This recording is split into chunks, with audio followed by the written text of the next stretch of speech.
है दिल आज़मा नहीं ड्रामे की आज की किस्त में आपने देखा कि शारिक जेल से छूट तो चुका है, लेकिन अनाइज़ा से बदला लेना चाहता है जो कुछ उसने किया। और मुझे समझ नहीं आ रही कि शारिक अनाइज़ा को ब्लैकमेल भी तो कर सकता है झूठ बोलकर कि मेरे पास तुम्हारे खिलाफ अभी भी सबूत हैं कि तुमने गुल को मारा है, वो रिकॉर्डिंग है मेरे पास। तुम्हें क्या लगता है कि तुमने सारी चीज़ें ज़ाया कर दी? भूल है तुम्हारी। और तब अनाइज़ा की शक्ल देखने वाली होती। शारिक झूठ बोलकर भी इसे डरा धमका सकता था, लेकिन इससे ऐसे डर रहा है जैसे सच में अनाइज़ा इसको बर्बाद कर सकती है। और अब जिस तरह अनाइज़ा वापस आ चुकी है मिरहा की ज़िंदगी में, मेरी तरह किस किस को मिरहा पर इस वक्त शदीद गुस्सा आ रहा है। सब कुछ जानने के बाद भी वो अनाइज़ा को गले लगा चुकी है कि मेरी बहन है और मेरा भला चाहती है। सारी ज़िंदगी जिस लड़की ने इन दोनों बहनों का जीना हराम कर रखा, गुल को मार दिया, भले मिरहा को अभी यह हकीकत नहीं पता, लेकिन जब पता चलेगी तो बर्दाश्त नहीं कर पाएगी। अनाइज़ा अपनी माँ के साथ मिलकर मिरहा और असफंद की ज़िंदगी में जहर घोलने के लिए प्लानिंग कर रही है। महरोज साहब से भी माफ़ी चाहती है ताकि जायदाद में हिस्सेदार बन सके। और मिरहा बेवकूफ़ अपने बाप को मना रही है अनाइज़ा के लिए। ऐसे में अनाइज़ा रोज़ाना की बुनियाद पर मिरहा के घर आ जाती है इस बहाने से कि वो अपने बाप से माफ़ी मांगना चाहती है। इधर आप देखेंगे कि असफंद को भी फाइनली वापसी हो चुकी है और कमरे में आते ही मिरहा इसे बहुत बड़ा सरप्राइज़ दे देती है और ये सरप्राइज़ असफंद को सरशार कर देता है। तुम उम्मीद से हो, मुझे समझ नहीं आ रही कि मैं तुम्हें कैसे बताऊं कि मैं क्या फ़ील कर रहा हूँ।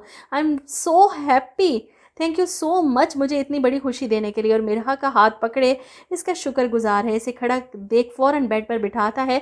तुम बैठ जाओ, थक जाओगी। मिरहा असफंद की खुशी देखकर खुश हो रही है। असफंद अब पहले से भी ज़्यादा मिरहा का ख्याल रखना शुरू कर देता है, इसके खाने पीने का, इसकी हर चीज़ का। और असफंद की मोहब्बत देखकर मिरहा खुद को खुशकिस्मत तस्वुर कर रही है। ऐसे में अनाइज़ा को ये बात पता चलती है तो वो बर्दाश्त नहीं कर पाती। सबके सामने तो मिरहा को गले लगाकर मुबारकबाद देती है, लेकिन पीठ पीछे हसद की मारी है। ऐसे में इसकी माँ भी यही कहती है कि एक बार असफंद के पैरों में औलाद की बेड़ी पड़ गई तो फिर चाह कर भी तुम इन दोनों को एक दूसरे से अलग नहीं कर सकती। ऐसे में अनाइज़ा जवाब देती है कि मैं मिरहा से इस खुशी को छीन लूँगी। और यकीनन जो कुछ मिरहा करती फिर रही है, जिस तरह अंधा एतमाद है, इसे अनाइज़ा पर बहुत जल्द नुकसान उठाएगी।